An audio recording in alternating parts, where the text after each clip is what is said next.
Olá, seja muito bem-vinda ao programa Em Foco, o seu programa semanal de entrevistas, de conhecimento e, claro, de discussões. Hoje nossa temática será problemas de aprendizagem. Para nos orientar, para nos ensinar nessa discussão, eu recebo hoje a professora Maria Esther Rodrigues. Ela é doutora em Psicologia da Educação. Professora, seja muito bem-vinda a esse espaço de discussão sobre temas importantes e, no caso, os problemas de aprendizagem. Obrigado pela presença. Obrigada, eu agradeço o convite. Para começar a conversa, professor, para calibrar a discussão, existe um conceito, digamos, correto ou talvez aproximado do correto do que seria problema de aprendizagem? Olha, problemas de aprendizagem, na verdade, são vários conceitos, né? Porque problemas de aprendizagem, na verdade, podem ser relacionados a inúmeras causas, a inúmeros fatores, né?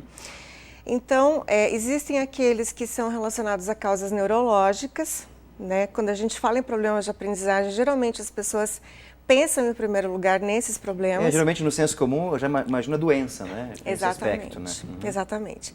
Então existem problemas que são relacionados a causas neurológicas, provavelmente algum tipo de funcionamento cerebral, né, atípico, né, de crianças, que dificulta então o aprendizado ou de leitura ou de aritmética, né, cálculos em geral, e também prejudica a escrita. Né? Então, esses seriam os três principais tipos de problemas de aprendizagem.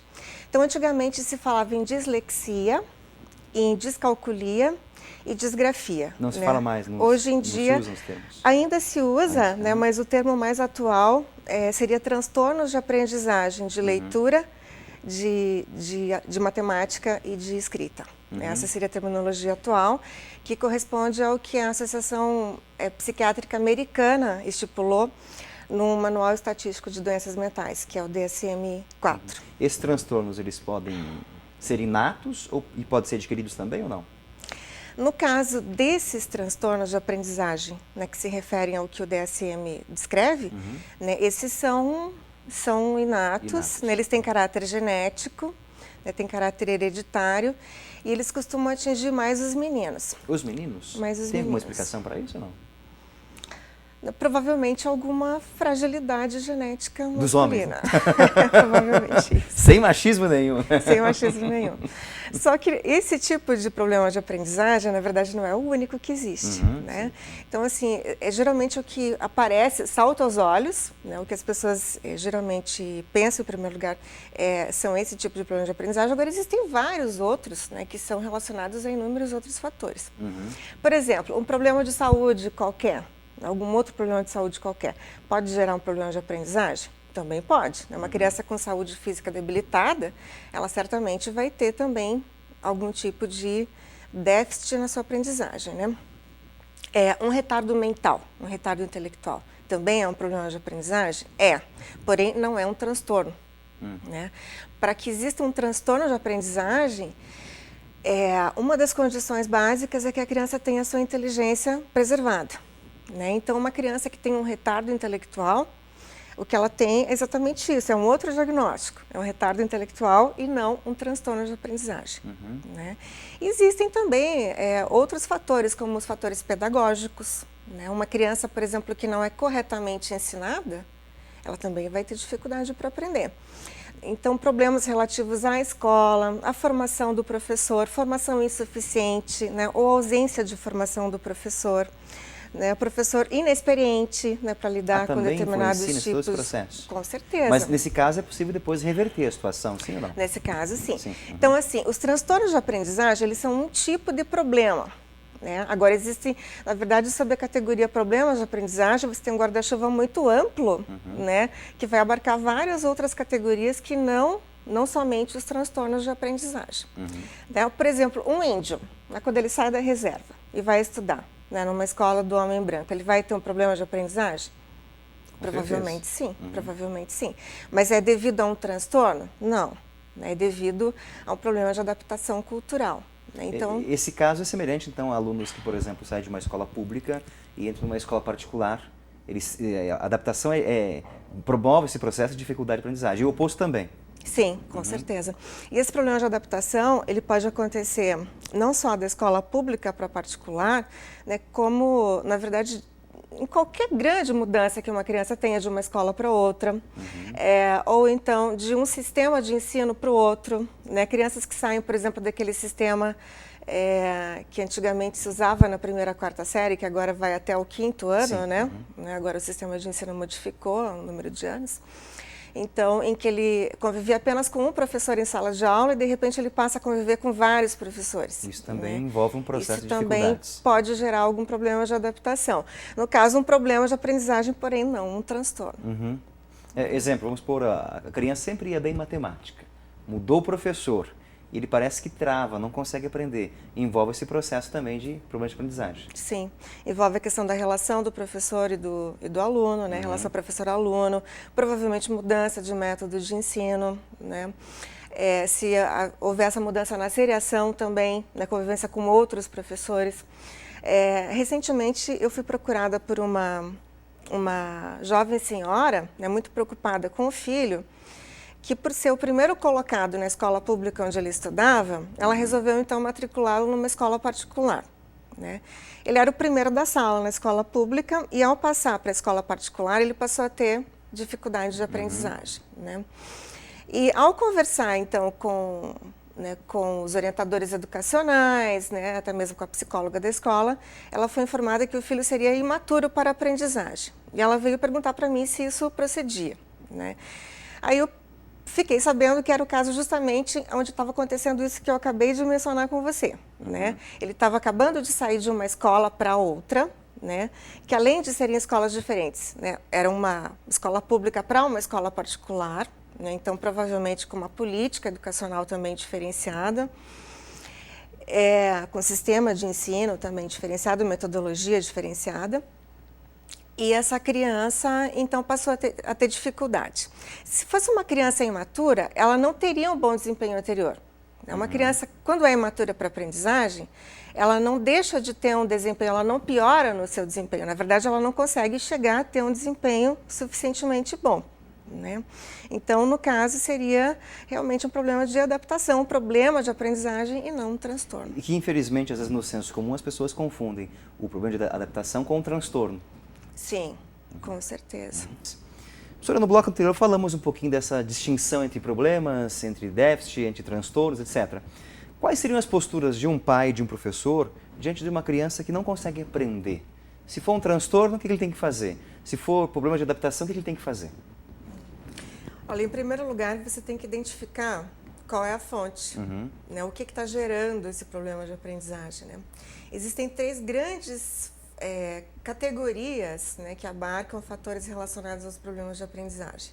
Então, num primeiro guarda-chuva, a gente encontraria os fatores relacionados ao aluno, né, num segundo momento, os fatores relacionados à escola, né, fatores pedagógicos em geral, e no terceiro bloco também, fatores socioculturais mais amplos, incluindo políticas educacionais. Então tem que se perceber todo esse leque de informações para ver onde realmente está a situação. Para ver onde está a situação, exatamente. Então, existem fatores sobre os quais a gente tem mais condições de atuar, né? Se você identifica que é um fator relacionado ao aluno ou à família do aluno, você tem mais condições de fazer uma interferência mais pontual, né? Já em fatores macroestruturais, né, que envolvem um número maior de pessoas, né, ou que envolvem instituições, ou até mesmo políticas, né, a gente corre o risco da imobilidade, até porque é muito difícil a gente exercer influência sobre esse tipo de situação, né? Agora, eu posso, por exemplo, escolher uma escola diferente para o meu aluno se eu não concordo com o método de ensino que está sendo utilizado, né, e se esse método tem a ver com a dificuldade de aprendizagem do meu filho, né? Então, nesse sentido, eu tenho condições de estar interferindo, né? Então, num primeiro momento, teria que identificar o que é que está gerando esse problema, né? Porque é a única maneira de você saber qual é a direção correta a tomar. Não existe outra forma de chegar a uma conclusão. Eu já ouvi várias mães de alunos falando para mim, professora, a seguinte ideia: olha, o meu filho até a 7ª série era um bom aluno, aprendia, só tinha nota azul no boletim. Chegou na 7ª série adiante, ele começou a decair, não estuda mais, não tem cabeça. Tem a ver problemas de aprendizagem com o processo da adolescência, não? Quando o adolescente realmente começa a descobrir um novo mundo à sua frente, ele tem dificuldades em si mesmo? A adolescência em si é uma dificuldade de aprendizagem? Não dá para dizer que a adolescência seja uma dificuldade de aprendizagem, né? Mas na adolescência, o adolescente ele vai ter muitas atividades concorrentes, né? Muitos interesses novos vão surgir. E os interesses mais interessantes, né? Usando uma redundância. Atividades concorrentes, né? Que sejam mais prazerosas, elas geralmente acabam levando a nossa prevalência na escolha. Sim. Né? Então, digamos que faz parte do aprendizado natural dessa fase, adquirir essa disciplina, né? De saber também dedicar o tempo correto para o estudo, né? E dedicar enfim, um tempo que seja satisfatório tanto para o estudo quanto para outras atividades, né, que sejam igualmente prazerosas ou mais prazerosas, né? Agora, é um pouco difícil você convencer uma criança de 12, 13 anos que é melhor ela fazer a lição antes de ir para o shopping, né? Mas aí entra a questão da supervisão parental, né? Os pais têm que entrar com as regras, né? Porque os adolescentes também precisam de limites, de regras, tanto quanto crianças Nessa pequenas. situação, o pai ou a mãe pode trabalhar, entre aspas, com chantagens ou com acordos? Olha, se você estudar e fizer a lição agora, eu te faço isso, aquilo. É interessante fazer isso ou não? Com chantagem, eu acho que não é Em interessante nenhuma trabalhar situação, né? nunca, né? Mas com limites claros e limites que sejam coerentes, sim, né? E esses limites, eles devem ser previamente anunciados para o adolescente, para a criança em qualquer fase. Tem que se estipular o acordo, tem que ser bem claro o acordo. Tem que ser claro, né? Então, o adolescente ele tem que saber o que ele pode fazer e o que ele não pode fazer, né? E ele tem que saber quais são as consequências que vão advir dele não ter feito antes, né? Para que ele possa ter essa possibilidade de escolha, né? Se ele escolher, por exemplo, não fazer a tarefa, ele sabe qual vai ser a consequência que ele vai ter. E o pai também tem que assinar com uma consequência que ele tenha condições de cumprir, né? Porque você não pode assinar com uma consequência que depois você não cumpre, né? Aí você ensina o seu filho de que aquilo que você, enfim, anuncia não deve ser levado a sério. Sim, acordos claros tanto da parte dos filhos, né? Como da parte também dos pais. Exatamente. Na sala de aula também tem que ser assim, o acordo entre professor e aluno tem que ser bem claro e estabelecido com relação aos direitos e deveres. Bem claro. Todo limite ele tem que ser bem claro, bem objetivo e tem que ser coerente, né? Você não pode estabelecer um limite só para estabelecer. Não, ele tem que ter uma razão de ser, né? É claro que as famílias elas vão diferir no tipo de limite que elas vão estabelecer, né? Para algumas famílias, por exemplo, subir em cima do sofá não é um problema, para outras é. Né? Agora, dificilmente você vai encontrar uma família que não considere um problema uma criança pequena sair sozinha de casa. Né? Então, no caso, sair sozinha de casa é um limite que vale a pena ser estabelecido em qualquer situação para qualquer família. Na tua opinião, você acha que talvez, vamos usar um chavão constante, né? A juventude está perdida porque não conhece limites? Eu não sei se a juventude está perdida. Eu prefiro acreditar que não. Eu também não, mas o chavão que se ouve por aí é isso, né? Principalmente dos mais velhos, né? No meu tempo não era assim, né? Etc. Sistema de juventude perdida, né? Mas talvez seria essa postura, talvez diferenciada da geração antiga, porque a gente talvez não conhece limites, não? Eu acho que talvez a gente tenha talvez alguma geração intermediária, né, entre a geração dos nossos avós e a nossa geração. Talvez algumas pessoas tenham se revoltado um pouco em relação a limites muito rígidos, né, e algumas vezes incoerentes, né? Assim, por exemplo, quando se tem aquela postura de que a criança e o adolescente têm que obedecer por obedecer, né? E simplesmente porque eu estou mandando e não necessariamente porque aquele limite vale a pena ser obedecido, né? A criança, quando não consegue ver coerência, ela realmente tem muita dificuldade, né? E se sente injustiçada em atender aquele pedido. Não vê razão, na verdade. Paterno e materno, né? Ela não vê razão para obedecer esse limite. Então, talvez algumas pessoas tenham se rebelado, né, em relação a esse tipo de limite incoerente e tenham ido para algum oposto, né, que seria a ausência de limite. Mas, na verdade, tanto crianças quanto adolescentes precisam de limites claros. E não só de limites, precisam de carinho, né? Sim. Precisam de... Fundamental também. Precisam muito de carinho, não só de limite. Professora, me parece que a tua linha de pesquisa agora atualmente é a questão do behaviorismo radical e a sua contribuição para a educação. Então, uma perguntinha, aliás, duas perguntas em uma só.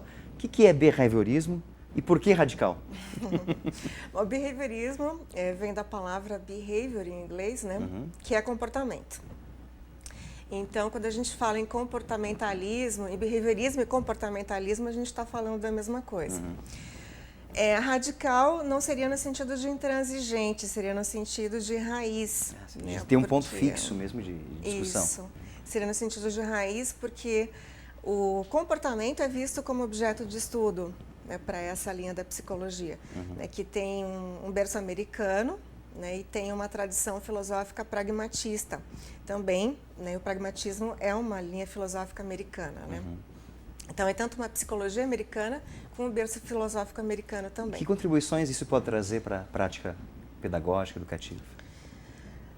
Olha, eu diria que o principal foco de estudo do behaviorismo, uma das principais contribuições, né, é a psicologia da aprendizagem. Né? E a aprendizagem é, digamos assim, uma área de extremo interesse para a educação. Né? Aliás, tradicionalmente, as áreas da psicologia que mais têm servido à educação têm sido a psicologia da aprendizagem e a psicologia do desenvolvimento. Né? Então, existem teóricos que contribuem mais com psicologia da aprendizagem, outros com desenvolvimento. Né? Algumas teorias elas acabam desenvolvendo as duas vertentes. Né? Você pode ter, por exemplo, uma psicologia do desenvolvimento que seja de inspiração behaviorista, né? Assim como você pode desenvolver uma visão da aprendizagem de alguma outra linha, como uma linha piagetiana, por exemplo, né? Ou vigotskiana. E na educação brasileira, né, a gente encontra, na verdade, contribuições vindas das mais diversas linhas da psicologia. As mais comuns de se encontrarem, né, são as contribuições vindas de Piaget e de Vygotsky. Né? Agora, a gente tem pesquisadores que apresentam contribuições de várias áreas e eu sou uma pesquisadora que trabalha com Skinner. Né? Skinner? Com Skinner. Quem foi Skinner? Skinner foi esse psicólogo americano que é um grande expoente do behaviorismo, do behaviorismo radical. Ele nasceu em 1904 e morreu em 1990. Então, ele é um dos últimos grandes nomes da psicologia. E que contribuições que ele pode trazer para a questão do processo de aprendizagem, de educação? Como aplicar as ideias dele, talvez no dia a dia, em sala de aula? É possível isso ou não? É bastante possível, é bastante possível. A gente pode explicar vários processos que ocorrem dentro da sala de aula, né, através dos princípios básicos de aprendizagem. A gente pode desenvolver técnicas de ensino também que são baseadas, né, nos princípios de aprendizagem, que são desenvolvidos em laboratório, mas que já foram extrapolados para situações humanas há muito tempo. Né? Digamos assim que aquele reinado do rato branco, né, já acabou na década de 50. Né? Hoje em dia a gente já tem, né, periódicos que se dedicam a publicar pesquisas feitas com seres humanos, né, desde a década de 60 até hoje. Né? E as pesquisas estão aí de vento em popa. E se faz uma pesquisa com o ser humano no seu comportamento, jeito de ser, e se chega a algumas definições, como é que funciona esse processo de análise?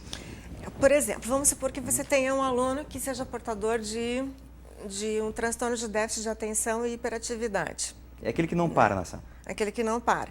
Então, esse é um diagnóstico neurológico. Né?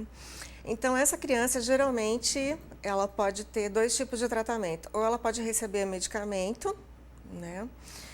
O nome comercial do medicamento que é dado para esses casos é a Ritalina, né? Só que a Ritalina ela não vai modificar, né, não vai fazer com que as crianças aprendam a modificar os comportamentos que são inadequados, que são, no caso, os comportamentos típicos de hiperatividade e de desatenção. Né? Então, o que você vai ter que fazer, né, para auxiliar essa criança? Né?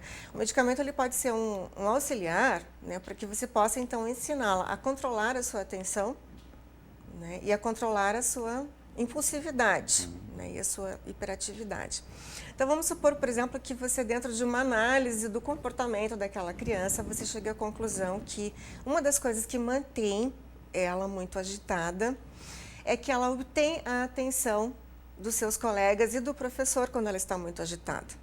Né? Então, enquanto analista do comportamento, enquanto behaviorista, o que você vai, então, orientar esse professor a fazer? né, você vai dizer para esse professor, então, não forneceu uma atenção contingente a esse excesso de agitação. Né? Dê atenção para essa criança quando ela não estiver tão agitada, porque quando você der atenção a ela quando ela estiver agitada, né, o que você vai estar fazendo? Vai estar reforçando o comportamento de agitação. Né? Uma outra coisa, vamos supor que você identifique que o que está mantendo o comportamento de agitação seja, então, a atenção dos colegas. Né? Então, o que você faz? Você pode retirar a criança do contato com os colegas preferidos e colocá-la junto com colegas que vão ter menos probabilidade de reforçar o comportamento de agitação dela. Né? E, ao mesmo tempo em que você pode reforçar o comportamento tanto dela quanto dos colegas, né, que se envolvam numa atividade que seja acadêmica, né, e que seja mais adequada para os objetivos acadêmicos.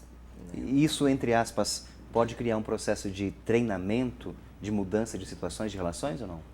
Sim, né? Se o seu objetivo é criar condições mais propícias para a aprendizagem, né, na sala de aula, então, no caso, você está tendo um objetivo explícito de modificar o comportamento daquele sujeito, né, numa direção específica que você julgou ser mais salutar naquela situação, né, para aquele grupo de pessoas. Não só para aquele sujeito, mas para aquele grupo. Se eu estiver errado, me corrija, professora. Então, quer dizer que o remédio nessa situação apenas é um efeito paliativo que trabalha simplesmente as consequências e não as causas. E o behaviorismo, talvez, no comportamento, conseguiria ir mais profundo na situação ou não?